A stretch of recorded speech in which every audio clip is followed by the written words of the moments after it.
Valuing material issues and inventories. हमने इन materials या inventories को वैल्यू कैसे करना है, तो 3 अप्रोचेज हैं basically. Just in time inventory policy, कोई भी business just in time approach follow कर सकता है, जिसका मतलब है कि जब ज़रूरत पड़े तब फ़ौरन सप्लायर को फ़ोन किया, फ़ोन खड़काया और माल मंगवा लिया। ठीक है, that is just in time policy. इसकी एक बेहतरीन मिसाल ये है कि जब आप किसी कार शोरूम में जाते हैं तो वहाँ पे सिर्फ 5 या 6 गाड़ियाँ खड़ी होती हैं जो एज अ सैम्पल आपको दिखाने के लिए, आपको टेस्ट ड्राइव करवाने के लिए। फिर जब आप ऑर्डर प्लेस करते हैं, आप एडवांस पेमेंट देते हैं, तो आपको हाथों हाथ गाड़ी नहीं मिलती। क्यों नहीं मिलती? क्योंकि तैयार नहीं है ना। आपको 6 महीने बोला जाता है कि इंतज़ार करें, 6 महीने बाद आपको गाड़ी मिलेगी। तो 6 महीने क्यों चाहिए? क्योंकि वो बना रहे होते हैं आपके लिए स्पेशली। आप कह रहे हैं मुझे लाल रंग की गाड़ी चाहिए, आप कह रहे हैं मुझे सीट कवर जो है ब्राउन चाहिए, आप कह रहे हैं कि भाई मेरी ऑटोमेटिक गाड़ी चाहिए। तो ये तमाम स्पेसिफिकेशंस आप कह रहे हैं, आपके लिए ऑन द स्पॉट उन 6 महीनों में वो गाड़ी तैयार की जाएगी। क्यों? ऐसे क्यों? क्योंकि गाड़ी बनाना is not a joke, it's a very expensive process. ठीक है, इसका जो मटेरियल्स हैं वो बड़े एक्सपेंसिव है। अगर हम ला के रख देंगे और वो डैमेज हो गए तो, अगर हम गाड़ी बना के रख देंगे, हो सकता है डिमांड ना आए तो गाड़ियों को क्या करें? स्क्रैप करें। तो बहुत सारे बिजनेस मॉडल्स के लिए ये बेहतर होता है कि वो just in time policy follow करें। अब सुपरमार्केट्स के लिए भी आप देख रहे होंगे कि जो वेजिटेबल्स का कॉर्नर है या फ्रूट्स का कॉर्नर है, हर हफ्ते आ रहा होगा या हर दूसरे दिन आ रहा होगा। क्योंकि अगर हर दूसरे दिन नहीं आएगा या हर हफ्ते नहीं आएगा तो फिर पता है क्या होगा? वो चीज़ रखे ख़राब हो जाएगी। अगर आप महीने का स्टॉक आज ही मंगवा लो तो वो रखे ख़राब हो जाएगी, उसकी लाइफ ही नहीं है उतनी। तो लिहाजा जस्ट इन टाइम को ही फॉलो करना पड़ेगा इस सूरत हाल में। ये आप रख नहीं सकते, कुछ कमोडिटीज़ को आप रख नहीं सकते। दही है, उसकी 1 हफ्ते की एक्सपायरी है, तो 1 हफ्ते से ज़्यादा आप रख ही नहीं सकते। तो आप 1 महीने का माल स्टॉक मंगा के रख लो, बेवकूफ़ी है ना। कि इन्वेंट्री को 3 तरीके से वैल्यू कर सकते हैं। Number 1 FIFO method, number 2 LIFO method and number 3 weighted average method. FIFO method, first in first out. जो माल पहले आ रहा है उसको पहले बेचो, जो माल पहले वेयर हाउस में अंदर दाखिल हो रहे हैं उसको पहले बेचो। अब इसकी अगर हम एग्जांपल देखें, पहली तारीख को 1000 यूनिट्स रिसीट हुए यानी वेयर हाउस में आए, 15 तारीख को 500 यूनिट्स और आए, 18 तारीख को सेल होनी है, 1100 यूनिट्स की डिमांड आई है। तो अब ये 1100 यूनिट्स अगर तो company business FIFO method follow कर रहा है तो क्या करेगा कि जो माल सबसे पहले आया है उसमें से बेचेगा पहले, फिर जो नेक्स्ट आया है फिर उसमें से बेचेगा। यानी 1100 यूनिट्स की डिमांड आई है तो 1000 यूनिट्स पहले वो कहाँ से निकालेगा? पहली तारीख के माल से, उसे फारिग करेगा। फिर 100 यूनिट्स कहाँ से निकालेगा? 15 तारीख को जो माल आया उसमें से निकालेगा। That is FIFO. लीफो में क्या होगा? अगर बिजनेस लीफो फॉलो कर रहे हैं तो क्या होगा कि 1100 यूनिट्स की डिमांड आई है तो आखिरी माल कब आया है? 15 तारीख को। तो आखिरी माल जब 15 तारीख को आया है, 500 यूनिट्स उसमें से जाएंगे और फिर बकाया 600 यूनिट्स पहली तारीख वाले माल से जाएंगे। That is LIFO. Weighted average, weighted average में क्या होता है? बेसिकली ना लीफो फॉलो किया जाएगा ना फीफो फॉलो किया जाएगा, एक एवरेज निकाला जाएगा। एवरेज प्राइसिंग मॉडल को सामने रखते हुए इन्वेंट्री की वैल्यूएशन का एवरेज निकाल के माल बेचा जाएगा। यानी ना उसमें पहले को देखा जा रहा है ना दूसरे को, इन दोनों को एडअप किया जाएगा 1500 और फिर जो भी कॉस्ट आ रही है पर यूनिट के हिसाब से उसे डिवाइड किया जाएगा। अच्छा, अब ये तीनों को हमने थियोरेटिकली अभी समझा है कि बेसिकली है क्या, जस्ट अ कॉन्सेप्ट। अब हम इसको जब सम्स के थ्रू देखेंगे तो चीज़ें और भी वाजे हो जाएंगी, क्लियर हो जाएंगी। वेटेड एवरेज के अंदर 2 टाइप्स आ रहे हैं, periodic weighted average and cumulative, वो भी हम देखेंगे थोड़ी देर में। टॉपिक 4 इन्वेंट्री कंट्रोल के अंदर कुछ टर्मिनोलॉजीज़ हैं जिनसे हमें वाकिफ़ होना ज़रूरी है। क्यों?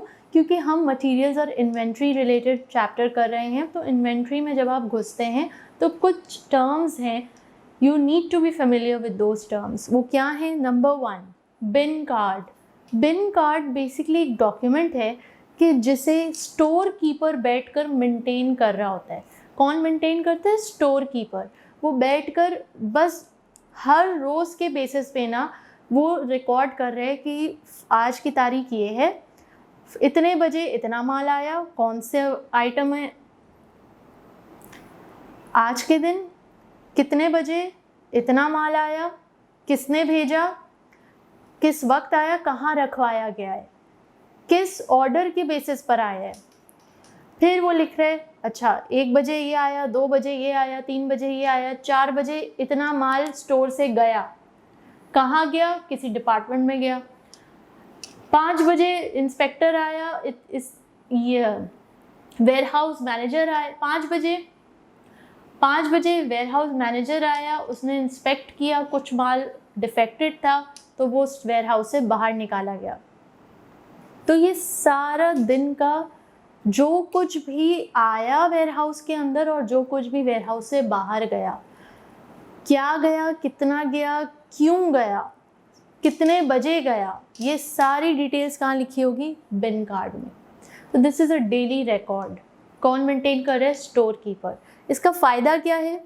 The use of bin cards and stores ledger accounts. अब आप पूछेंगे कि मैम ये स्टोर्स लेजर अकाउंट किस बला का नाम है?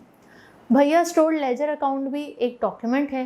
बेसिकली ये डॉक्यूमेंट है और इस डॉक्यूमेंट की जैसे पूरे महीने का या पूरे हफ्ते का रिकॉर्ड कहाँ रखा जा रहा है? लेजर में। तो वो मतलब एक फॉर्मल स्टोर्स लेजर जो है बहुत ही फॉर्मल हो गया। कोई बाहर से कोई अंदर आ रहा है देखने के लिए कि अपने अकाउंट्स दिखाओ तो आप स्टोर लेजर अकाउंट दिखाओगे, बिन कार्ड नहीं दिखाओगे, क्योंकि बिन कार्ड आपका बहुत ज़्यादा इंटरनल डॉक्यूमेंट है, क्योंकि उसमें हो सकता है स्टोर कीपर ने बहुत रफ सा लिखा हुआ हो, उतनी नीट हैंड राइटिंग नहीं हो, ठीक है। लेकिन स्टोर लेजर अकाउंट में प्रॉपर उसको अकाउंट फॉर्म में लेजर के फॉर्मेट पे क्या चीज़ अंदर आई, क्या चीज़ बाहर गई, कौन से मटेरियल्स वेयरहाउस में आए, कौन से मटेरियल्स वेयरहाउस से बाहर गए, वो तमाम एक प्रॉपर तरीके से स्टोर लेजर अकाउंट्स में ट्रांसफ़र कर दिया जाता है। बिन कार्ड से स्टोर लेजर अकाउंट में ट्रांसफ़र कर दिया जाता है। The use of bin cards and stores ledger accounts ensures that every issue and receipt of inventory is recorded as it occurs so that there is a continuous clerical record. मकसद क्या है कि एक continuous clerical record आपके पास मौजूद हो of the balance of each item of inventory. जब ये रोज़मर्रा के बेसिस पे आप बिन कार्ड में रिकॉर्डिंग कर रहे हो और वीकली या 15 डेज में या मंथली बेस में आप स्टोर लेजर अकाउंट्स में वो सारी तमाम चीज़ें ट्रांसफ़र कर रहे हैं, तो रोज़ आपका डेटा क्या है? अपडेट हो रहा है। तो इस सिस्टम को क्या कहते हैं? Perpetual inventory system. इस सिस्टम को क्या कहते हैं? Perpetual inventory system.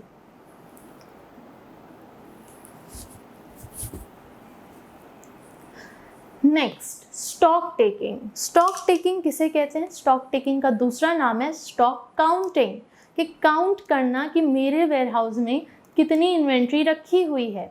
तो काउंट करने के 2 तरीके हैं। Number 1 periodic, number 2 continuous. Continuous बिल्कुल ऐसा ही है जैसा परपेचुअल इन्वेंट्री सिस्टम, कि रोज़मर्रा के बेसिस पे रिकॉर्डिंग हो रही है, रोज़मर्रा के बेसिस पे यहाँ पे क्या हो रही है? काउंटिंग हो रही है। यानी कि एक टीम अलहदा से हायर कर दी गई है और उस टीम का काम ही यही है कि वेयरहाउस में सारा दिन बैठे रहे और काउंटिंग करते रहे कि भैया ये यहाँ पे घी के डब्बे कितने आए, कितने गए। अच्छा, अब दूध के डब्बों पे आते हैं, दही के डब्बों पे आते हैं, अब आते हैं जूतों के डब्बों पे, कपड़े कितने आए, कितने गए। रोज़मर्रा के बेसिस में ना पूरा साल यानी सालों साल वो टीम का काम ही यही है कि इन्वेंट्री मैनेज करना और इन्वेंट्री की स्टॉक टेकिंग, स्टॉक काउंटिंग करते रहना। और स्टॉक काउंटिंग करके किसे अपडेट करना है? स्टोर लेजर अकाउंट्स को अपडेट करें। कंप्यूटर में अगर कोई अकाउंट सिस्टम है, इन्वेंट्री का रिकॉर्ड है, उसे मेंटेन करें ताकि अपडेटेड रहे इन्वेंट्री सिस्टम, इन्वेंट्री रिकॉर्ड। और कंटिन्यूस में फ़ायदा क्या है? कंटिन्यूस में फ़ायदा ये है कि ऑन द स्पॉट अगर आपको लग रहा है कि 5 डब्बे जो हैं एक्सपायर्ड हैं, आपकी नज़रों में आ जाएंगे कि अरे ये काउंटिंग करते हुए मैंने देखा कि इसकी एक्सपायरी डेट हो गई है, कब की गुजर गई है, तो आप वो माल निकाल दोगे वेयर हाउस से। फिर आप देखोगे अरे वहाँ कोने में तो चूहे आ गए हैं और चूहे वो किताबों के पेपर्स खा रहे हैं, तो आप फ़ौरन उसे एड्रेस करोगे। तो कंटिन्यूस में फ़ायदा ये है, जब सारा साल स्टॉक काउंटिंग हो रही है, सारा साल एक टीम आपके वेयर हाउस में बैठी है, तो कहीं ना कहीं कोई ना कोई प्रॉब्लम्स जो आ रही होंगी वो हाथों हाथ सॉल्व करते जा रहे होंगे उस प्रॉब्लम को।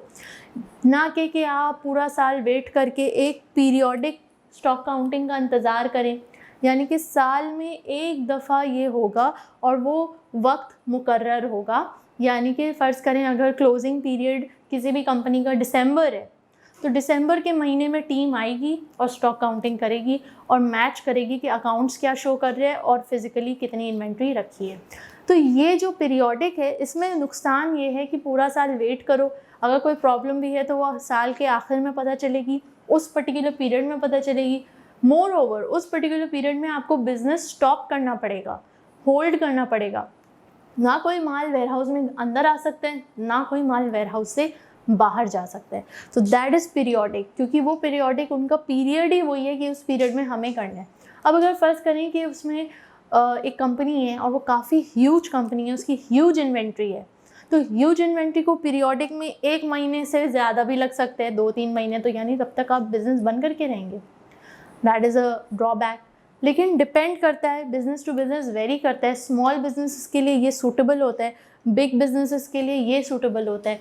डिपेंड करता है कि आप कौन से मॉडल को चला रहे हैं, किस बिज़नेस मॉडल को चला रहे हैं, और आप बीइंग एन ओनर आपकी क्या प्रेफरेंस है, क्योंकि इन दोनों की कॉस्ट भी फिर अलग-अलग आएगी। पीरियोडिक साल में एक दफ़ा टीम आ रही है, कंटिन्यूस टीम वो कर दी गई है, स्पेसिफिकली इस काम के लिए मुख्तस कर दी गई है। तो ये है stock taking. Stock taking means stock counting. Stock counting क्यों करें? इसलिए करें ताकि इन्वेंट्री डिस्क्रिपेंसीज पकड़ में आ जाए। क्या पकड़ में आ जाए? इन्वेंट्री डिस्क्रिपेंसीज का क्या मतलब है कि कोई चीज़ फ़र्क हो रही हो, यानी there is a difference between what your accounts is showing, यानी आपका सिस्टम शो कर रहा है कि आपके वेयर हाउस में 1000 यूनिट्स रखे हैं, मगर जब हम एक्चुअली काउंट करने गए तो वहाँ पे सिर्फ 900 यूनिट्स रखे हैं। तो गड़बड़ कहाँ हुई है? फ़र्क क्यों आ रहा है 100 यूनिट्स का? क्या चोरी हुई है आपके वेयर हाउस में, या आपका रिकॉर्डिंग सिस्टम ख़राब है, या जो बंदा आपका रिकॉर्डिंग सिस्टम अपडेट कर रहा है वो लापरवाही उसने कर दी और उसने अपडेट नहीं किया सिस्टम को? कहीं तो कुछ गड़बड़ हुई है। There is a flaw, there is a loophole in your control. So कहाँ पे गड़बड़ हुई है? Let's investigate. तो जब डिस्क्रिपेंसी सामने आएंगी, डिफरेंस सामने आएगा, तो फिर मैनेजमेंट क्या लेगी? Next step, investigation. कि भाई इन्वेस्टिगेट करो कि प्रॉब्लम आई है तो क्यों आई है, किसकी वजह से आई है, क्या था रूट कॉज, और अगर कहीं कंट्रोल्स में कमी है तो कंट्रोल्स को ठीक किया जाए। अगर उस बंदे में वो बंदा कॉम्पिटेंट नहीं है तो उस बंदे को रिप्लेस किया जाए। अगर चोरी हुई है तो उस मामले को देखा जाए। Next, inventory cost. Inventory cost के अंदर 3 टर्म्स हैं जिससे आप वाकिफ़ होने चाहिए। Number 1, ordering cost. जब भी आप ऑर्डर प्लेस करते हैं, there is a cost which you bear to order some. वो हो सकता है डिलीवरी कॉस्ट हो, वो हो सकता है ट्रांसपोर्टेशन कॉस्ट हो, वो हो सकता है ऑर्डर करने के लिए कुछ आपको कॉल्स करनी पड़ी हो, या आपको किसी बंदे को भेज के कुछ मंगवाना पड़ा हो, ठीक है, तो उन सब की कॉस्ट आएगी। ऑर्डरिंग कॉस्ट में कौन कौन सी चीज़ें शामिल हैं? क्लरिकल एडमिनिस्ट्रेटिव कॉस्ट हो गया कि कॉल हो रही है, ऑर्डर फॉर्म फिल हो रहा है, ट्रांसपोर्ट कॉस्ट हो गया, एंड प्रोडक्शन रन कॉस्ट हो गया, ठीक है जी। Next, holding cost. जब माल आ गया तो आपने स्टोर हाउस में उसको रखना है, वेयर हाउस में रखना है, तो उसको रखने का भी तो कोई कॉस्ट आएगा। अगर कोई फ्रोज़न आइटम है जो मतलब फ्रिज में ही उसे रखना है, तो फ्रिज चल रहा है, फिर आपको जगह चाहिए वेयर हाउस के लिए प्रॉपर, फिर जिस तरह का इन्वेंट्री है, जिस भी तरह की इन्वेंट्री है, उसके लिए प्रॉपर एनवायरनमेंट चाहिए, रूम टेम्परेचर चाहिए, या अकॉर्डिंगली उसे किस तरह सेट करना है। अगर शेल्फ्स उसके लिए बनवाने हैं तो शेल्फ्स बनवा के आपको रखने पड़ेंगे। तो होल्डिंग कॉस्ट, और उस वेयर हाउस में जितने दिन वो सामान रखा है, उस वेयर हाउस में टीम काम कर रही है, वहाँ स्टोर कीपर बैठा है, उन सब की सैलरीज भी जा रही हैं, वहाँ बिजली भी इस्तेमाल हो रही है, तो ये सारे होल्डिंग कॉस्ट में शामिल हो जाते हैं।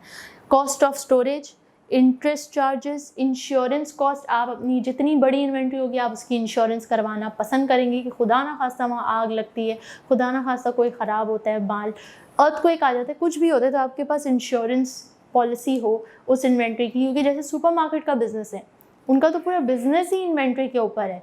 उनके पास तो इन्वेंट्री करंट एसेट्स बहुत ज़्यादा हैं, उनके पास नॉन करंट एसेट्स इतने ज़्यादा नहीं है जितने करंट एसेट्स ज़्यादा है, और करंट एसेट्स आपकी इन्वेंट्री में फॉल कर रहे हैं। तो इंश्योरेंस, ऑब्सोलीसेंस, पुराने हो गए, डिटोरिएशन, ख़राब हो गए किसी भी वजह से, एक्सपायर हो रहे हैं, तो ये सब होल्डिंग कॉस्ट में शामिल हो। Next, stock out cost. Stock out किसे कहते हैं कि आपके पास माल ख़त्म हो गया, स्टोर में माल नहीं है और आपकी शेल्फ्स 2 दिन 3 दिन खाली हैं, तो इसका भी कॉस्ट होता है। आप जितने दिन स्टॉक आउट हुए, you are losing business, you are losing profit. और प्लस जो अब आप ऑर्डर प्लेस कर रहे हो, अब आप इतनी इमरजेंसी में हो कि हो सकता है सामने वाला आपका फ़ायदा उठाए, सप्लायर बोले अच्छा आपको जल्दी है, तो जल्दी के तो आपको ज़्यादा चार्जेस पे करने पड़ेंगे, यानी कि अगर आपको 1 दिन में सामान चाहिए तो आप डबल आपको पे करना पड़ेगा, नहीं तो रेगुलर 5 दिन लगेंगे सामान पहुँचने में। हो सकता है इस तरह की कोई बात हो। तो स्टॉक आउट कॉस्ट, आपका स्टॉक ख़त्म हो रहा है जिसकी वजह से आपको लॉस बेयर करना पड़ रहा है। Lost contribution from sales, loss of future sales, loss of customer goodwill. Definitely customer आ रहा है, खाली शेल्फ देख के जा रहा है, तो वो नेक्स्ट टाइम नहीं आएगा आपके पास, बोले इनके पास तो जब खाली होते हैं शेल्फ, पर इनके पास तो आना ही नहीं है। फिर कॉस्ट ऑफ प्रोडक्शन स्टॉपेजेस, इसके अलावा भी और भी फैक्टर्स हैं जो आपकी टेक्स्ट बुक में रिटन है, तो वो आप ज़रूर उसको गो थ्रू कीजिएगा।